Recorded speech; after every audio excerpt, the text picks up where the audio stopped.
తెలంగాణ రాష్ట్ర సాధనలో ప్రాణం పెట్టిన ఉద్యమ కళాకారులకు న్యాయం జరగాల్సిన అవసరం ఉందని వారిని గుర్తించి ఉద్యోగ ఉపాధి అవకాశాలు కల్పించాలని రాష్ట్ర కన్వీనర్ కళా తపస్వి యళ్ల పోషెట్టి కోరారు. ఆదివారం కరీంనగర్ కళాభారతిలో జరిగిన పాటల పల్లకి కార్యక్రమంలో ఆయన ప్రసంగించారు.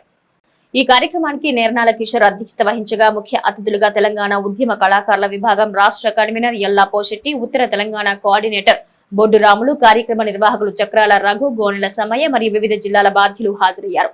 ఈ సందర్భంగా యళ్ల పోషెట్టి మాట్లాడుతూ తెలంగాణ రాష్ట్ర సాధనలో ఉద్యమ గాయని గాయకులు కీలక పాత్ర పోషించారు. గోనె గొంగడి, డప్పు, గజ్జలతో పాటల పల్లకిని మోసిన వారు ఎండనక వాననక రాష్ట్ర సాధన కోసం పోరాడారు. కానీ వారికి తగిన గౌరవం లభించలేదు. గత ప్రభుత్వాలు వారిని నిర్లక్ష్యం చేశాయి అని ఆవేదన వ్యక్తం చేశారు. ప్రస్తుతం ఉన్న కాంగ్రెస్ ప్రభుత్వం తగిన చర్యలు తీసుకోవాలని కోరుతూ ఉద్యమ కళాకారుల గుర్తింపుకు ప్రత్యేక కమిటీ ఏర్పాటు చేసి అర్హులకు ఉద్యోగాలు కల్పించాలని, సాంస్కృతిక సారథి కింద 1000 మందికి ఉపాధి అవకాశాలు ఇవ్వాలని ప్రభుత్వాన్ని విజ్ఞప్తి చేశారు. అదే సమయంలో వృద్ధ కళాకారులను రాష్ట్ర సాధకులుగా గుర్తించి వారికి నెలకు 25,000 గౌరవ వేతనం ఇవ్వాలన్నారు. కార్యక్రమం అనంతరం కరీంనగర్ జిల్లా శ్రీ తపాల లక్ష్మీ నరసింహస్వామి దేవస్థానంలో నిర్వహించిన మహా చండీ యాగం ముగింపు కార్యక్రమంలో పాల్గొని తీర్థ ప్రసాదాలు స్వీకరించారు.